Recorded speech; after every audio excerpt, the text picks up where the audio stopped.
இளையராஜாவின் நம்பிக்கையை காப்பாற்றிய படம். 1989ஆம் ஆண்டு ரஜினிகாந்த், ராதா, நதியா ஆகியோரின் நடிப்பில் வெளியான திரைப்படம் ராஜாதி ராஜா.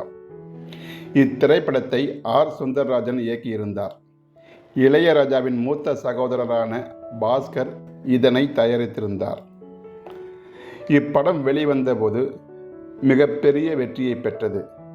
இப்போது கூட இப்படத்தை தொலைக்காட்சியில் ஒளிபரப்பும் போது ரசித்து பார்ப்பவர்கள் ஏராளமானோர் உண்டு.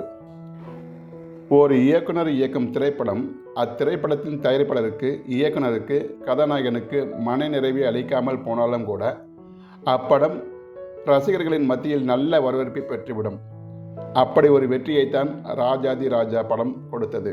ராஜாதி ராஜா திரைப்படத்தின் படப்பிடிப்பு முடிவடைந்த பிறகு பின்னணி இசை சேர்க்காமல் அத்திரைப்படத்தை ரஜினிகாந்த், இளையராஜா, ஆர். சுந்தர்ராஜன், கங்கை அமரன் ஆகியோர் திரையிட்டு பார்த்தார்களாம். படத்தை பார்த்த இயக்குனர் ஆர். சுந்தர்ராஜனுக்கு இத்திரைப்படம் நிச்சயமாக ஓடாது என்றே தோன்றியதாம். மேலும் இதில் நாம் என்ன தவறு செய்தோம் என்றும் ஆராய தொடங்கினாராம். அதேபோல் ரஜினிகாந்தும் கங்கை அமரனும் கூட இப்படம் நிச்சயமாக ஓடாது என்றே நினைத்தார்களாம். இப்படி இயக்குனர், கதாநாயகன் கணிப்புக்கு பிறகும் இசையமைப்பாளர் இளையராஜாவுக்கு ஒரு நம்பிக்கை இருந்தது.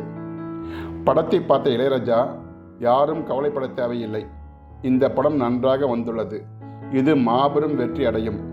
அப்படி ஒருவேளை இந்த படம் ஓடவில்லை என்றால் நான் இசையமைப்பதையே நிறுத்திவிடுகிறேன் என்றாராம். பின்னர் பின்னணி இசை சேர்க்கப்பட்டு படம் வெளியான போது யாரும் எதிர்பாராத வகையில் அப்படம் மாபெரும் வெற்றி பெற்றது. அந்த வெற்றிக்கு இளையராஜாவின் பின்னணி இசைக்கோப்பம் ஒரு காரணம் என்றால் அது மிகையல்ல.